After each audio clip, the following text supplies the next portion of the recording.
இந்த மாதிரி ஒரு முட்டாள் முரட்டு வீணா போன கிரிமினல் அதிபர்கள்னால நம்ம வரைக்கும் என்ன பாடுபடுறோம்? ஈரானை தடம் தெரியாம ஆக்க போறோம் அப்படின்னு சொல்லிட்டு இருந்தாரு. அதுல ஃப்ரெண்ட்லி கண்ட்ரிங்கிறது லைக் சைனா, ரஷ்யா, அப்புறம் இந்தியா. ஒன்றும் பண்ண முடியல. ஒவ்வொரு நாளும் அமெரிக்காவுக்கு செலவு அதிகமாயிட்டு இருக்கு. பேர் கெட்டு போய் கிடக்கு. ஏன் புடுங்க முடியாதுன்னு சொல்றேன்னு இந்த வார்த்தையை சொல்றேன் அப்படின்னா, அவங்களால புடுங்க முடியாது தான் திரும்பி போனாங்க.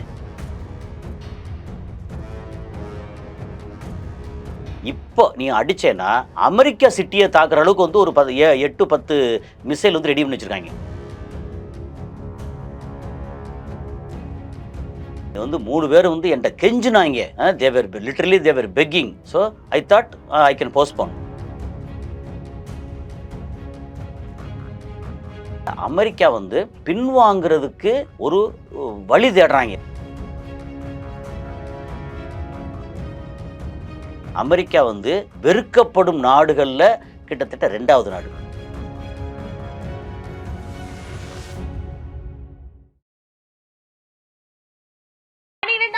பொதுத் தேர்வில் மாநில அளவில் சிறப்பிடம் பிடித்த நாமக்கல் குறிஞ்சி மெட்ரிக் மேல்நிலைப் பள்ளி 10ம் வகுப்பு பொதுத் தேர்வில் 490 மதிப்பெண்களுக்கு மேல் பெறும் மாணவர்களுக்கு கல்வி கட்டணம் முழுவதும் இலவசம். நீட் ரிப்பீட்டர்ஸ் பேட்ச் மற்றும் ஒரு வருட சிறப்பு பயிற்சி வகுப்புகள். குறிஞ்சி கல்வி நிறுவனங்கள், காவேரிப்பட்டி, நாமக்கல். ஹாய் யுஎஸ், இன்னைக்கு நம்ம இன்டர்வியூல நம்முடன் இணைஞ்சிருக்க சிறப்பு விருந்தினர் சர்வதேச செய்தி ஆய்வாளர் திரு கசாலி அவர்கள். வாங்க பேசுவோம். சார் வணக்கம். சார் வணக்கம் டேவிட். சார், ட்ரம்ப் அவர்கள் வந்து அவரோட சோஷியல் மீடியா பக்கத்துல இருந்து ஒரு கருத்து ஒன்று போட்டிருக்காரு. என்னன்னா, நான் வந்து ஈரானை அழிக்கலாம் முடிவு பண்ணிட்டேன், ராணுவ நடவடிக்கை எடுக்கலாம்லாம் பண்ணிட்டேன், ஆனா போகும்போது குறுக்கு இந்த கௌஷிக் வந்த மாதிரி 3 நாடுகள் வந்து என்கிட்ட கெஞ்சினாங்க, என் காலை விழுந்து ரொம்ப ரெக்வஸ்டை கேட்டதுனால வந்து இந்த போர் நடவடிக்கை கொஞ்சம் தள்ளி வச்சிருக்கேன் அப்படின்னு சொல்லி ட்ரம்ப் அவர்கள் வந்து ஒரு ட்வீட் ஒன்று போட்டிருக்காரு. என்ன சார் இது? அவர் சொன்னதுதான். அங்கே சைனாவிலேருந்து சைனாவில் போய் எல்லாம் மீட் பண்ணாங்கல்ல. அவர் ஒரு 20 முக்கியமான சிஇஓஸ் எல்லாம் கொண்டு போய் எலான் மஸ்க்லேருந்து, அதுக்கப்புறம் ஆப்பிள் சிஇஓ, அவங்க முக்கியமான ஆட்கள்லாம் கூட்டு போனாங்கல்ல. முடிச்சுட்டு வந்ததுக்கப்புறம் பேச்சுவார்த்தை பெருசாக வந்து சக்ஸஸ் ஆகலை. அவங்க சொன்னதிலே முக்கியமானது வந்து என்ன, தைவானு, அதுக்கப்புறம் ஹர்மோஸு, இந்த மாதிரி சில விஷயம். அதுக்கப்புறம் நீங்கள் என்கிட்ட நான் அதிகமாக வாங்கிக்கிறணும், அதுக்கு நான் வந்து உங்கள்கிட்ட எனர்ஜி, அதாவது குரூட் ஆயில் உங்கள்கிட்ட வாங்கிக்கிறேன் அப்படின்னு சொல்லிட்டாங்க. மற்றபடி வேறு எதையுமே பேச முடியல. ரேர் எர்த் மினரல்ஸ் வந்து உங்களுக்கு நான் கொஞ்சம் கொஞ்சம் தர்றேன் அப்படின்னு சொல்லியிருக்காங்க. தைவானை பற்றி பேசாதீங்க, ஹர்மோஸ் வந்து இன்னும் அது நான் வந்து பேசிக்கிறேன் அப்படின்னு பட்டும் படாமல் முடிச்சிட்டாங்க. ஆனால் சைனா வந்து கொஞ்சம் அவே ஃப்ரம் ஈரான் அப்படின்ற மாதிரி இருக்கோ அப்படின்னு சொல்லி டவுட் வந்துச்சு அந்த டைமில். ஓகே, ஆனால் என்னென்னா முடிச்சு வந்ததுக்கப்புறம் சும்மா ஃப்ரீயாக உட்காந்துருக்க முடியாது. அப்பா நம்ம சைனா விசிட் பண்ணிட்டோம் அப்படின்னு ரிலாக்ஸாக உட்கார முடியாதுல்ல. என்ன இங்கே ஈரானுக்கு பதில் என்ன அப்படின்னு அங்கே சொல்லி ஆகணும்ல. அப்படி சொல்லும்போது எப்படியும் அடுத்த ஒரு அடி அடிக்க போகிறோம்.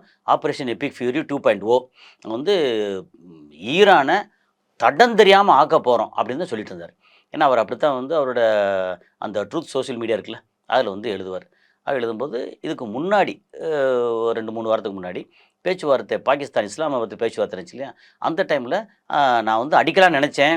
அங்கே இஸ்லாமாபாத்திலேருந்து அவர் வந்து அவர் முனிரும் இவரும் வந்து ஷபாஸ் ஷரீஃபும் என்கிட்ட வந்து கொஞ்சம் கெஞ்சி கேட்டாங்க. நாங்கள் வந்து கொஞ்சம் பேச்சுவார்த்தைக்கு எல்லாம் சம்மதிக்க வைக்க ரெடி பண்ணிகிட்ருக்கோம், அதனால் அடிக்காதுன்னு சொன்னாங்க.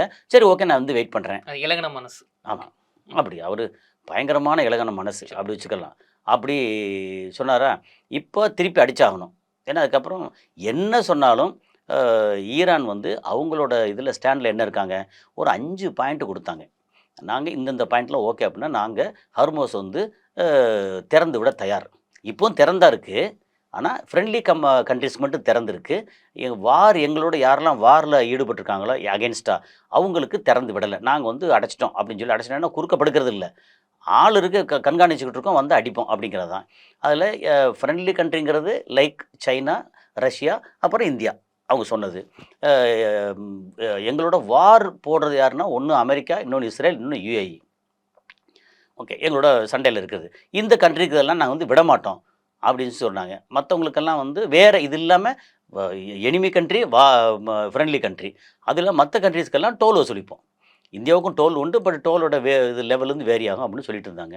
இப்போ என்ன சொல்லியிருக்காங்க வந்து, நாங்கள் 450 கிலோ என்ரிச்டா 60% என்ரிச் யுரேனியம், அந்த யுரேனியத்தை நாங்கள் வச்சுருக்கோம். உங்களுடைய கண்காணிப்பு, உங்களுடைய நேரம் அமெரிக்கா இல்லை, என்பிடினாலே அங்கே வந்து யுனைடெட் நேஷன், அங்கே இருக்கிற வந்து அந்த வேட்டை நாய்கள், அவங்க எல்லாம் வாலாட்ட நாய்கள் தான். அவங்க வந்து அமெரிக்கா சொல்லத்தான் அப்படியே கேட்பாங்க. இஸ்ரேல் இது வரைக்கும் ஒரு சொல்லும் கேட்கல, ஒன்றும் வந்து பிடுங்கலை அவங்க. யுனைடெட் நேஷன் ஆஃபீஸர்ஸுக்கு நான் விசா தரமாட்டோம் அப்படின்னு சொல்கிற அளவுக்கு வந்து நெத்தன்யாகு பேசுகிற அளவுக்கு பேசிட்டு வேடிக்கை பார்த்து உட்காந்துட்டு மிச்சர் சாப்பிட்டு உட்காந்துருந்தாங்க. ஸோ அவங்க அவ்வளோதான். ஓகே, அப்போ என்பிடி ஆட்கள் வரட்டும் இப்போ அப்படின்னு சொல்லி எல்லாம் சம்மதிச்சாங்க. ஓகே, இது போக எங்களோட சொத்து நீங்கள் $11 ட்ரில்லியன் ஃப்ரீஸ் பண்ணணும். ஃப்ரீஸ் பண்ணி வச்சுருக்கதை அன்ஃப்ரீஸ் பண்ணணும். அதை ரிலீஸ் பண்ணுங்கள், எங்களுக்கு அந்த பணம் வேணும். அந்த பணத்தோட இந்தியன் மதிப்பு எடுத்தானே இப்போ கிட்டத்தட்ட 1100 லட்சம் கோடி. வெறும் 1100 கோடி இல்லை, அல்லது 1 லட்சம் கோடி இல்லை, 1100 லட்சம் கோடி. Okay, $11 trillion. ஓகே, இதை நீங்கள் எனக்கு ரிலீஸ் பண்ணி ஆகணும். ஏன்னா அவங்களோட சொத்து அது துபாயில் இருக்குது, கத்தாரில் இருக்குது, யூகேல இருக்குது, அமெரிக்காவில் இருக்குது, வேறு வேறு நாடுகளில் இருக்குது. என்ன அது வந்து டாலரில் இருக்குது.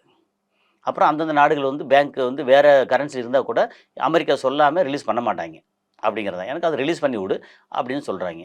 இதுக்கு முன்னாடி வந்து ஒபாமா பீரியடில் ஒரு 6 பில்லியன் வந்து ரிலீஸ் பண்ணி விட்டாங்க. ஏன்னா நாங்கள் இதுக்கெல்லாம் சம்மதிக்கிறோம், என்பிடி இதுக்கெல்லாம் சம்மதிக்கிறோம்னு சொல்லி. ஸோ இதெல்லாம் ஒரு பழைய கதை. ஓகே, இப்போது இங்கே வந்ததுக்கு அப்புறம் வந்து என்ன சொன்னாலும் கேட்க மாட்டாங்க. உங்களை வந்து ஃப்ரீஸ் பண்ண சொத்தை ஒன்றும் செய்ய முடியாது, உங்களுக்கு வந்து டேமேஜுக்கு நஷ்டஈடு கொடுக்க முடியாது. ஓகே, இந்த மாதிரி எல்லாத்தையும் முடியாதுன்னு அமெரிக்கா சொல்கிறான். இது பண்ணாதான் நாங்கள் அடுத்த கட்டம் இறங்குவோம்னு சொல்லி இவங்க சொல்கிறாங்க. ஒன்றும் பண்ண முடியலை. ஒவ்வொரு நாளும் அமெரிக்காவுக்கு செலவு அதிகமாகிட்டு இருக்குது, பேர் கெட்டு போய் கிடக்கு. அப்புறம் இங்கே வர்த்தகமெல்லாம் நின்று போய் கிடக்கு. எல்லா நாடுகளும் அமெரிக்காவோட செயல்பாடுகள்னால ஏகப்பட்ட நாடுகள், ஏஷியன் நாடுகளாக இருக்கட்டும், ஆப்பிரிக்கன் நாடுகளாக இருக்கட்டும், அந்த ஃபாரிஸ்ட் ஏஷியாவிலேருந்து எல்லா நாடுகளும் அவங்க வந்து பயங்கர பிரச்சனை இருக்காங்க. இப்போ இந்தியாவுக்கெல்லாம் சொல்ல முடியாத பிரச்சனை இந்தியாவுக்கு. அதை இப்போதைக்கு சமாளிச்சுட்டு இருக்காங்க வேறு வழியே இல்லாமல். என்ன, இந்த பெட்ரோல் டீசல் இருக்கு இல்லையா, அது இந்த கேஸு குரூட் ஆயில் வந்து ஓரளவு சமாளிச்சிட்டாங்க. இது ஃபெர்டிலைசரில் வந்து சமாளிக்க முடியலை. ஏன்னா சவுதி அரேபியாவிலேருந்து ஏகப்பட்ட கப்பலாக யூரியா வரும். யூரியா வந்து இப்போ வரல. ஏன்னா ஹர்மோஸ் ஒரு பக்கம் தடுக்கிறாங்க, வெளியே வந்து அமெரிக்காவோட அந்த இது இருக்கு இல்லையா, குறுக்க உட்காந்துருக்காங்க, அவங்க தடுக்கிறாங்க. சவுதி அரேபியாவிலேருந்து ப்ரொடக்ஷன் வர குறைஞ்சி போச்சு. அங்கேருந்து ஃபெர்டிலைசர் வரல இந்தியாவுக்கு. ஏன்னா நான் வந்து கண்காணிச்சிட்டே இருக்கேன் என்னென்ன வருதுன்னு. சவுதி அரேபியாவிலேருந்து வரல. சவுதியிலேருந்து வரணும்னா ஒன்று இந்த சைடில் ஹர்மோஸ் வழியாக வரணும், அல்லது செங்கடல் வழியாக வரணும். ஓகே, அங்கேருந்து வரலை. அப்போ இந்தியாவுக்கு ஃபெர்டிலைசர் வந்து ஷார்ட்டேஜ் பயங்கரமாக இருக்குது. அதனால தான் நம்ம தலைவர் ஜி இருக்கார் இல்லையா, அவர் என்ன சொன்னார், நீங்கள் வந்து இயற்கை உரங்களை பயன்படுத்த ட்ரை பண்ணுங்கள். ஏன்னா உங்களுக்கு இன்டெரக்டாக என்ன, இதை விட வெளிப்படையாக சொல்ல முடியாது. யூரியா வரல, உங்களுக்கு யூரியா கிடைக்காது, நீங்கள் வந்து மாட்டு சாணம் இதெல்லாம் வந்து நீங்கள் வந்து யூஸ் பண்ண ஆரம்பிங்க அப்படின்னு சொல்லி கிட்டத்தட்ட அதான் அர்த்தம். என்னென்னா இதுக்கப்புறம் வந்து இதை விட்டாச்சுன்னா சைனாலேருந்தும் ரஷ்யாவிலேருந்தும் யூரியா இந்தியாவுக்கு வருது. ஆனால் அது பத்தாது. அதான் சார், இந்தியா உட்பட பல நாடுகள் வந்து இந்த பிரச்சனை பாதிப்பட்டு ஏகப்பட்ட பாதிப்பு. ஆனா அமெரிக்காவுக்கும் பல பிரச்சனை இருக்கும்போது இப்படிப்பட்ட ஒரு ஸ்டேட்மெண்ட் ஏன் கொடுக்கணும் சார்? நான் வந்து இந்த மாதிரி பண்ணலாம்னு இருந்தேன். சரி, இப்போ என்ன அடிக்கணும் அப்படின்னு வந்தாச்சு. கிட்டத்தட்ட அடிக்கிற சூழல் அடிக்கணும் வந்துச்சு. அடிக்கிறது சும்மா ஸ்ட்ரைட் ஜஸ்டிஸ் அடிக்க முடியாதுல்ல. அப்போ ஈரான் வந்து தப்பு பண்ணுறான். அப்படி என்ன தப்பு பண்ணான் அப்படின்னா, இங்கே யுஏஇயில் ஒரு நியூக்ளியர் பவர் பிளான்ட் இருக்குது, பராக்கான்னு ஒரு ஏரியாவில். அதை பற்றி வேறு என்னோடய சேனலில் டீட்டெயிலில் பேசியிருக்கேன் நான். ஸோ பராக்காங்கிற இடம் வந்து அபுதாபி சிட்டியிலேருந்து கிட்டத்தட்ட 230 கிலோமீட்டர் தள்ளி இருக்குது. அந்த சைடில் பார்த்தா கொஞ்சம் கத்தாருக்கு ஓரளவு பக்கம், ஓரளவுன்னா ஒரு 100-150 கிலோமீட்டர் அது அங்கே இருக்குது. பராக்கான்ற ஏரியாவில் நியூக்ளியர் பவர் பிளான்ட்டு. அங்கே வந்து 2 ட்ரோன் வந்தது, அடிச்சிருச்சு. அது எங்கன்னா அந்த இதில் ரியாக்டர் இருக்கு இல்லையா, அந்த உருண்டையாக இருக்குமே, அந்த ரியாக்டரில் அடிக்காமல் காம்பவுண்ட் வால் பக்கம் தள்ளி போய் அடித்தது. ஓகே, அப்போ ட்ரோன் வந்தால் எங்கேருந்து வரும்? ஈரான்லேருந்து வரும். அப்போ ஈரான் வந்து ட்ரோன் வச்சு அடிச்சிட்டாங்க அப்படின்னு சொல்லி பரபரப்பாச்சு. இது போன வாரம். அடுத்த நெக்ஸ்ட் டேயே என்ன வந்துச்சு, சவுதி அரேபியாவில் 2-3 ட்ரோன் பறந்து வந்துச்சு. அந்த ட்ரோனை வந்து இவங்க திருப்பி தாக்கி அழிச்சிட்டாங்க அப்படின்னு. அதுக்கப்புறம் சுற்றி கத்தி எல்லாம் டீட்டெயில் பார்த்துருப்பாங்கல்ல, பார்த்தா அந்த ட்ரோன் வந்து ஈராக்லேருந்து வந்திருக்கு. ஸோ ஈராக்கை வந்து யார் ஆப்ரேட் பண்ணுறா, ஈராக்கில் இருக்கிற பேஸ் வந்து சீக்கிரட்டாக ஆப்ரேட் பண்ணுறது இஸ்ரேல், நெத்தன்யாகு. ஸோ இஸ்ரேலில் ஒரு பேஸை வந்து கண்டுபிடிச்சாங்க முதல்லையே. எப்படியே அந்த ஆடு மேய்க்கிற ஆள் பார்த்து நம்ம ஹெலிகாப்டர் அதெல்லாம் கண்டதில் போகுதுன்னு சொல்லி பார்த்து அந்த ஒரு இடத்த கண்டுபிடிச்சாங்க. பட் ஸ்டில் இவங்க கையில் தான் இருக்குது. இன்னொரு பேஸும் சீக்ரெட் பேஸு வந்து ஆப்ரேட் பண்ணுறதா சொல்கிறாங்க. 2 பேஸு இருக்கான். அதில் அங்கேருந்து ஷாஹித் ட்ரோன் அப்படின்னு ஸ்டிக்கரை ஒட்டி அனுப்பிச்சு இங்கே வந்து அடிச்சிட்டாங்கன்னா ஈரான் வந்து ட்ரோனை வச்சு எங்கள் பொதுமக்கள் வாழ்றதை அடிக்க வர்றாங்க அப்படின்னு சொல்லி ஈரான் மேலே தாக்குதலுக்கு ரெடி ஆகிட்டாங்க. சரி, இப்போது அங்கே சொல்லியிருப்பாங்கல்ல, ரெடி ஆச்சு. நம்ம வந்து உடனே அவங்கள உள்ளுக்குள்ளே ஆளை கூப்பிட்டு நம்ம வந்து என்ன பண்ணுறோம், பெரிய அளவுக்கு பிளான் பண்ணுறோம். ஒரு 100 ஃபைட்டர் ஜெட்டு, அதுக்கப்புறம் இவ்வளோ 1,00,000 பேர் இங்கேருந்து வரணும், அப்புறம் இந்தந்த நிலைகள்ல இருந்து ஆட்கள் ரெடி ஆகணும் அப்படின்னு சொல்லி எல்லாம் ப்ரிப்பேர் பண்ணுவாங்கல்ல. ப்ரிப்பேர் பண்ணால் இவங்க வந்து காஷன் கொடுத்துட்டாங்க. நீங்கள் ஃபைட்டர் ஜெட் அனுப்பிச்சா கூட, எண்ணத்தை போட்டு அடித்தா கூட மேலே வந்து ஏற்கனவே அடிபட்டு கிடக்கு ஈரான். நீங்கள் வந்து இஸ்ஃபஹான் பக்கத்தில் போய்க்குங்க, அல்லது டெஹ்ரானில் போங்க, நிறைய இடங்கள் ஏற்கனவே அடிச்சிட்டிங்க. திருப்பி வந்து அடிச்ச இடத்த திரும்பி எத்தனை வாட்டி அடிப்பீங்க? நீங்கள் அடித்தா உங்களுக்கு அந்த ஃபைட்டர் ஜெட்டுக்கான காஸ்ட், இந்த காஸ்ட் தான் எக்ஸஸ் ஆகுது ஒழிய, அவங்க பூரா வந்து அண்டர் கிரவுண்டில் ஃபுல்லாக இருக்காங்க. நீங்கள் முன்னாடி இருந்த அண்டர் கிரவுண்ட் மாதிரி சாதாரண பங்கர் பஸ்டர் போட்டு அடிக்க முடியாது. இப்போ அதையும் தாண்டி கீழே அண்டர் கிரவுண்டில் இருக்காங்க. பங்கர் பஸ்டர் உள்ளே போகாது. அவ்வளோ சேஃபாக இருக்காங்க. முஸ்தபா கம்பெனியாக இருக்கட்டும், எல்லாருமே அண்டர் கிரவுண்டில் இருக்காங்க. சரி, இப்போது வான்வழியை நீங்கள் வந்து தாக்கினாலும் பிரயோஜனம் இல்லை. பொதுமக்கள் தான் சாவாங்க. வேறு பொதுமக்களுக்கு வேறு வழி இல்லை, சாவாங்க. இதை பற்றி என்னத்தை சாதிக்க போகிறீங்க? அதுவும் இல்லாமல் நீங்கள் என்ரிச் பண்ண யுரேனியத்தை போய் தூக்கிட்டு வர முடியல. ஏற்கனவே தூக்கிட்டு வரேன்னு சொல்லிட்டு போய் ஒரு 10 ஐட்டங்களை, விமானம், அது ஹெலிகாப்டர் எல்லாத்தையும் இழந்தாங்க. உங்களால் ஒன்றும் பண்ண முடியாது. கப்பலில் போனால் கப்பலில் வந்து தாக்குறதுக்கு எல்லா வகையிலும் தயாராக இருக்காங்க. நீங்கள் கப்பலில் போய்ட்டு ஒன்றும் பிடுங்க முடியாது. ஏன் பிடுங்க முடியாதுன்னு சொல்கிறேன்னு இந்த வார்த்தையை சொல்கிறேன் அப்படின்னா, அவங்களால பிடுங்க முடியாது தான் திரும்பி போனாங்க. என்ன இது வந்து இப்போ தப்பாலாம் சொல்லலை. அவங்க வந்து பயங்கரமான படை தான். அந்த பயங்கரமான படையை சாதாரண சில நேரத்தில் வந்து இந்த யானைக்குள்ளே எறும்பு போன மாதிரி, யானை காதுக்குள்ளே எறும்பு போன மாதிரி, இது வந்து போய் சரண்டு போய் அடித்தா அவ்வளோ பெரிய ஆபிரகாம் லிங்கனாக இருக்கட்டும், இதெல்லாம் வந்து ஜார்ஜ் புஷ், இந்த மாதிரி கப்பல் எல்லாமே விரண்டு ஓடுறாங்க. நீங்கள் கடல் வழியாகவும் ஒன்றும் போக முடியாது. நிலத்து வழியாக போகிறா இருந்தால் அதை விட பேசாமல் ஏதாவது எல்லாத்துக்கும் விஷம் கொடுத்து சாகடிச்சிடலாம். இந்த மாதிரி சூழல். ஏன்னா இங்கே வந்து ஏற்கனவே என்ன சொல்கிறாங்கன்னா, ஐஆர்ஜிசியில் ஒரு 6 லட்சம் தரைப்படை வீரர்கள், அதுபோக அவங்களோட இராணுவத்தில் வேறு பல லட்சம் வீரர்கள் இருக்காங்களா. அப்புறம் என்ன சொல்லியிருக்காங்க, முஸ்தபா கம்பெனி ஒரு அறிவிப்பு கொடுத்துருக்கிறார். எங்களுக்கு வந்து ஒரு 10 லட்சம் பொதுமக்கள், அதாவது ஆரோக்கியமாக இருக்கக்கூடிய பொதுமக்கள் எங்களுக்கு மிலிட்ரியில் வேணும், வாலண்டியர் வேணும் அப்படின்னு கேட்குறாரு. கேட்ட உடனே அப்புறம் அங்கே இருக்க ஐஆர்ஜிசியில் இருக்கக்கூடிய அந்த சீஃப் என்ன சொல்கிறாரு, ஏற்கனவே 1,10,00,000 பேர் வந்து பேர் கொடுத்துருக்காங்க, நாங்கள்லாம் வந்து சேர்ந்துக்கிறோம்னு சொல்லி. எது இவங்களை திருப்பி அடிக்கிறதுக்கு நாங்கள் வந்து எங்கள் உயிர் போனால் பரவாயில்ல சேர்ந்துக்கிறோம் அப்படின்ட்டு 1,10,00,000 பேர், 11 மில்லியன் பீப்புள். இவன் கேட்டது 1 மில்லியன் பீப்புள், இவன் 11 மில்லியன் பீப்புள். 1,10,00,000 பேர் ஆல்ரெடி நாங்கள் வந்து இணைஞ்சுக்கிறோன்னு இருக்காங்க. அங்கே மக்கள் தொகை என்ன, 9 கோடி பேர்.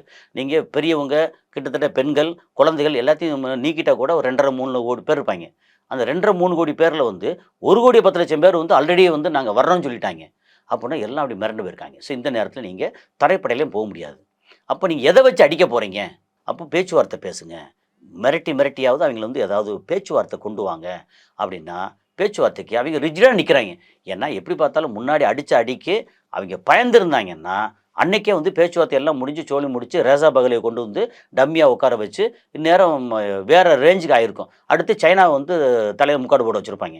அது நடக்கலைங்கிறதுல அடுத்து ஏதாவது வழியில் இவனை வந்து பாகிஸ்தானை கூப்பிட்டு ஒரு பேச்சுவார்த்தை ரெடி பண்ணுனாங்க. இப்போ வந்து என்ன, அடிக்கும்போது திடீர்னு வந்து ஒரு இது வந்துச்சு, நீ அடிக்க முடியாது அப்படின்னு அங்கே கட்டைய போட்டாங்க. காங்கிரஸ் செனட்டில் வந்து கூடி கட்டை போட்டாங்களான்னு தெரியாது. அங்கே இருக்கிற உள்ளுக்குள்ளே இருக்கிற ஆலோசனை இருக்காங்கல்ல, அவங்க வந்து கட்டை போட்டாங்க. நீ அடிக்க அப்போ கட்டை போட்டாங்க. ஆனால் இப்போ வந்து அவர் சொல்றாரு, இப்போ யார் கட்டை போட்டது? இப்போ அவங்க தான் உள்ளுக்குள்ளே நீங்கள் வந்து அடித்து சொல்லுவாங்கல்ல. ஏன்னா அங்கே வந்து ஸ்ட்ராட்டஜிஸ்ட் வந்து ரொம்ப பயங்கர ஸ்ட்ராங்காக இருக்காங்க. ஒரு இடத்துக்கு நீங்கள் இப்போ போருக்கு போகிறா இருந்தால், போருக்கு போகும்போது அந்த இடத்தோட நில அமைப்பு எப்படி, அவங்களுடைய மக்கள் எப்படி, கல்ச்சர் எப்படி, அவங்க எவ்வளோ பேர் இங்கே இருக்காங்க, எவ்வளோ ஆயுதங்கள் வச்சுருக்காங்க. ஏன்னா இப்போ ஆயுதம் எவ்வளோ வச்சுருக்காங்க தெரிஞ்சு போச்சு, ஓரளவு ஆயுதங்கள் வச்சுருக்காங்க. ஓகே, அவங்க வந்து இப்போ நீ அடித்தேன்னா அமெரிக்கா சிட்டியை தாக்குற அளவுக்கு வந்து ஒரு 8-10 மிசைல் வந்து ரெடி பண்ணி வச்சுருக்காங்க. எப்படி, இது குரம்ஷாகர் 5. ஓகே, அமெரிக்கா சிட்டி இது வரைக்கும் அமெரிக்கா சிட்டியை யாரும் அடித்ததில்லை, எக்ஸப்ட் அந்த 9/11 ரெட்டை கோபுரம் தாக்குனாங்கல்ல, அந்த ரெட்டை கோபுரம் தாக்குனதே யூதர்கள்னு சொல்கிறாங்க, இஸ்ரேல்காரங்க. ஏன்னா ஒரு யூதன் அங்கே சாகலை. ஏன்னா 5000 பேர் பக்கம் இருக்காங்களாம். ஒருத்தர் கூட அன்றைக்கி ஆஃபீஸ் போகல, எல்லோரும் லீவ். அன்றைக்கி ரெட்டை கோபுரம் அடிபட்டுச்சு. ஒரு ஃப்ளைட்டு போய் அங்கே மேலே மோதிச்சு அப்படின்னா கீழே வரைக்கும் எப்படி தரமட்டமாகும்? அதுக்கு நிறைய டெக்னிக்கலாக டீட்டெயிலில் பார்த்து எப்படி பார்த்தாலும் ஏதோ பிளான் பண்ணி அடிச்சிட்டாங்க. அதை ஒண்ணு மட்டும் புரிஞ்சுங்க, அப்ப இந்த போர்ல வந்து அமெரிக்கா பயந்துட்டாங்க, அது தெரியும், வெளிப்படையா தோத்துட்டாங்க. ஆனா ஒவ்வொரு நாளும் போய் மட்டும் சொல்றாங்க. இப்ப கூட சொல்றாங்களா, அது 3 நாடுகள் வந்து கெஞ்சி கேட்டு. அதுதான், அது சும்மா சொல்ல முடியும் என்ன? அதாவது இவ்வளவு தூரம் நான் பேசினேன் இல்லையா, இந்த டீட்டெயில் கொடுத்துருக்கேன் இல்லையா, இந்த டீட்டெயிலுக்கு வந்து அடிச்சே ஆகணும். அங்கே வந்து உள்ளுக்குள்ளே அமெரிக்காவில் கட்டையை போட்டாங்க. வெளியே சொல்லியாச்சு, நாங்கள் வந்து ஆப்ரேஷன் எபிக் ஃபியூரி 2.0 அடித்து நாங்கள் ஈரானை தரமட்டமாக்க போகிறோன்னு போயாச்சு. போனதுக்கப்புறம் அடிக்கலை. அப்போ என்ன உன் பேச்சு இவ்வளோதானா, ஏன் அடிக்கலை அப்படின்னு கேட்டால், நான் வந்து அடிக்க தயாராக தான் இருந்தேன். இங்கே ஒரு 3 பேர் இருக்காங்க பாருங்கள், சவுதி அரேபியாவோட ஷேக், கத்தார் ஷேக்கு, யுஏஇ ஷேக்கு, 3 பேரும் தேவர் பெக்கிங். ஐயா இப்போ தான் நாங்கள் வந்து கொஞ்சம் பேச்சுவார்த்தைக்கு, அமைதி பேச்சுவார்த்தைக்கு ஈரானோட ஏதாவது கொஞ்சம் பேசுறதுக்கு ரெடி பண்ணிகிட்டு இருக்கோம். நீங்கள் இப்போ வந்து அடித்தேன்னா இன்னும் மோசமாயிரும், எங்களை தான் அடிப்பாங்க. அங்கே வந்து ஏதாவது புருஷன் மேலே கோபம்னா புள்ளைய போட்டு பொண்டாட்டி அடிக்கிற மாதிரி நீங்கள் வந்து நீங்கள் எதாவது அடிச்சு போட்டு போயிருவீங்க, இவன் எங்களை போட்டு அடிக்கிறான் திரும்பி திரும்பி. அதனால விவேக் காமெடி மாதிரி இருக்கு சார். சொல்லுவா நீங்க கெஞ்சி கேட்டதால, கெஞ்சி நான் கேட்கவில்லை, அதான் கேட்பீங்க. அது கிட்டத்தட்ட அதே தான். எப்படின்னா வந்து சரி நான் உங்க கூட ஆந்திராவுக்கு வர தயாராக இருக்கேன், ஏதோ நீ வந்து எனக்கு கெஞ்சி கேட்குறனால நான் தான் கெஞ்சவே இல்லையா, இனிமே நீ கெஞ்சுவே அப்படின்னு சொன்ன மாதிரி இவ வந்து என்ன சொல்கிறது, ஐயா இவன் வந்து 3 பேர் வந்து என்கிட்ட கெஞ்சுனாங்க, they were literally they were begging. So I thought I can postpone. அதை மீம் சர போகிறாங்க சார். அவங்களோட கண்ணீரால காலை வந்து கழுவுனாங்களா ட்ரம்ப், அந்த அளவுக்குலாம் போடுறாங்க. இல்லையா அங்கே பாலைவனத்துலேருந்து பெருசாக கண்ணீர்லாம் வராது. அங்கே என்ன கண்ணீரில் காலை கழுவுனாங்களா, அந்த என்ன, அதாவது ஒரு இந்த ஆள் பேசுகிற பேச்சுக்கு ஏற்கனவே சவுதி அரேபியா வந்து அமெரிக்கா மேலே பயங்கர காண்டில் இருக்காங்க. ஏற்கனவே வந்து அந்த முகமது பின் சல்மானை கெட்ட வார்த்தையில் பேசுனாங்க, நக்குனான்னு சொல்லி சொன்னாங்கல்ல, அதை வந்து இப்போ பின்னாடி நக்குனாங்கிறத சொல்லி இன்னும் நக்கிட்டு இருக்கான்னு சொல்லி இந்த வார்த்தை வந்து எல்லாம் தெரிஞ்சு போச்சு. அதனால் நம்ம வந்து சொல்கிறதுல தப்பெல்லாம் ஒன்றும் இல்லை. அது வந்து ஒரு பெரிய நாட்டோட அதிபதி இவ்வளோ வெளிப்படையாக, இப்போ நம்ம சொல்கிறதுக்கு வாய் கூசுது நமக்கு, அவன் வந்து வெளிப்படையாக அதில் ட்ரூத் சோஷியல் மீடியாவில் வந்து அப்படி எழுதுனான் வந்து இந்த மாதிரி பின்னாடி நக்குறான் இப்போ நக்குறான் அப்படின்னு சொன்னால், இந்த நாட்டோட இறையாண்மை இந்நேரம் வந்து உண்மையிலேயே அவங்க வந்து ஒரு ரோசம் உள்ளவங்களாக இருந்தால், என் நாடு என் மக்கள் எனக்கு வந்து ஒரு இறையாண்மை இருக்குது, ஒரு சாவரனிட்டி இருக்குது அப்படின்னு நினச்சிருந்தாங்கன்னா, இந்நேரம் போங்கடா நீ வேண்டாம் ஒன்றும் வேண்டாம்னு சொல்லிட்டு அமெரிக்கா உறவை துண்டிச்சு அவங்க வீரரை பூரா வெளியே அனுப்பிச்சு, நீ அடித்தா அடி நான் திரும்பி வரேன்டா அப்படின்னு சொல்லியிருந்தான்னா ஈரான் வந்து கை கொடுத்துருப்பாங்க. இவன் ரஷ்யா விட்டுருங்க, அவன் பாவம் அங்கே அடிபட்டு இருக்காங்க, இது சைனா, எல்லாம் உண்மையிலே கை கொடுத்துருப்பாங்க. கொடுத்தா வேறு மாதிரி ஆயிருந்திருக்கும், நேராக அமெரிக்கா வந்து ஆட்டம் கண்டிருப்பாங்க. இவங்க வந்து என்னென்னா இன்னும் அப்படியே தொட்டும் தொடாமலும் இங்கே அடிக்கணும் அப்படின்ற மாதிரி பண்ணுறாங்கல்ல, அதில் தான் வேறு வழி இல்லை. அமெரிக்கா வந்து பின்வாங்கிறதுக்கு ஒரு வழி தேடுறாங்க. ஏதாவது தடுக்குச்சுன்னா, ஏதாவது ஒன்று போகும்போது டக்குன்னு தடுச்சுன்னா, சரி நான் இன்றைக்கி வரல, எங்கள் இந்த மாதிரி கால் தடுக்கிருச்சு அப்படின்னு காரணம் தேடுறது இருக்குல்ல. ஸ்கூல் பசங்க மாதிரி வயிறு வலி ஸ்கூல் கேட்டால் வந்து ஆமாம் இருக்கு மாதிரி ரொம்ப இந்த ஆளால் இதில் என்னென்னா உள்ளுக்குள்ளே இன்னும் ஒரு பெரிய டீட்டெயிலாம் உள்ளே வந்துக்கிட்டே இருக்குது நிறையா.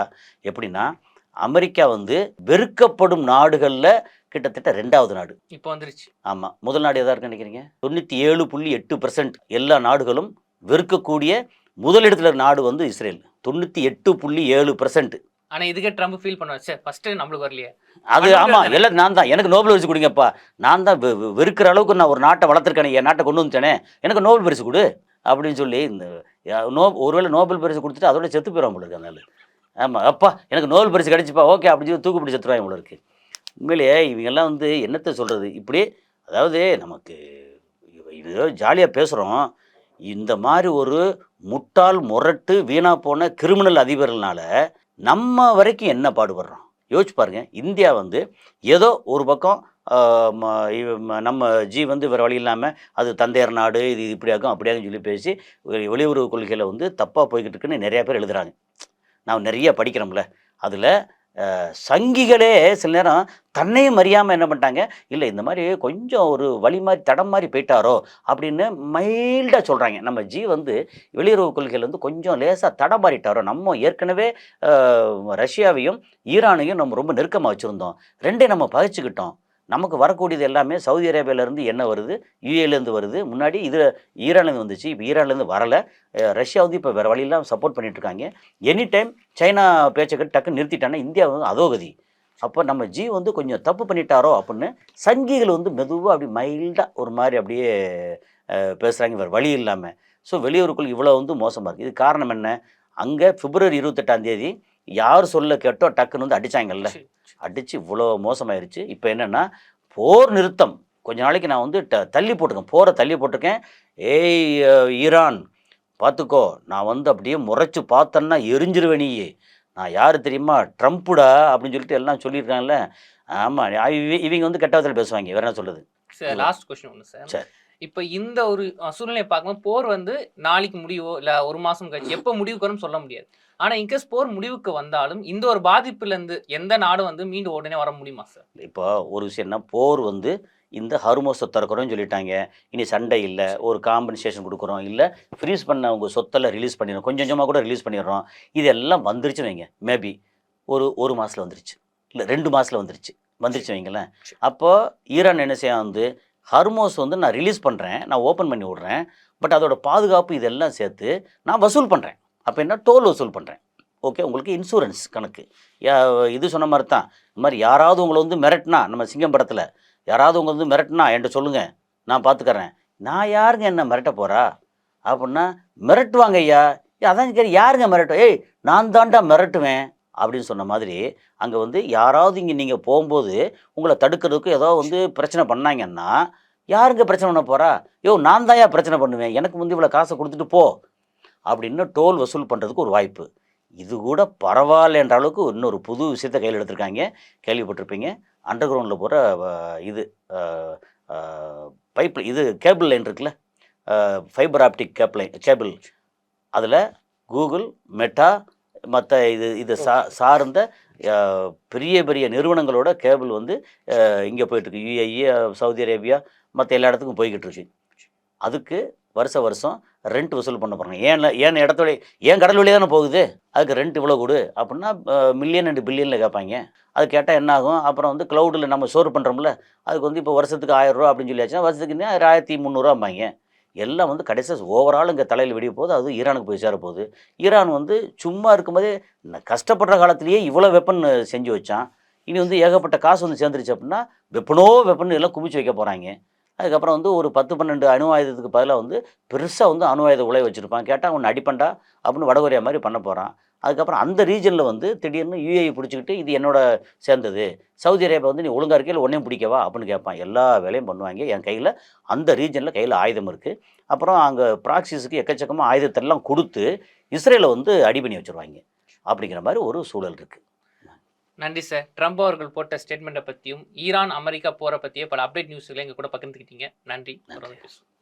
12ஆம் வகுப்பு பொதுத் தேர்வில் மாநில அளவில் சிறப்பிடம் பிடித்த நாமக்கல் குறிஞ்சி மெட்ரிக் மேல்நிலைப் பள்ளி 10ஆம் வகுப்பு பொதுத் தேர்வில் 490 மதிப்பெண்களுக்கு மேல் பெறும் மாணவர்களுக்கு கல்வி கட்டணம் முழுவதும் இலவசம். நீட் ரிப்பீட்டர்ஸ் பேட்ச் மற்றும் 1 வருட சிறப்பு பயிற்சி வகுப்புகள்.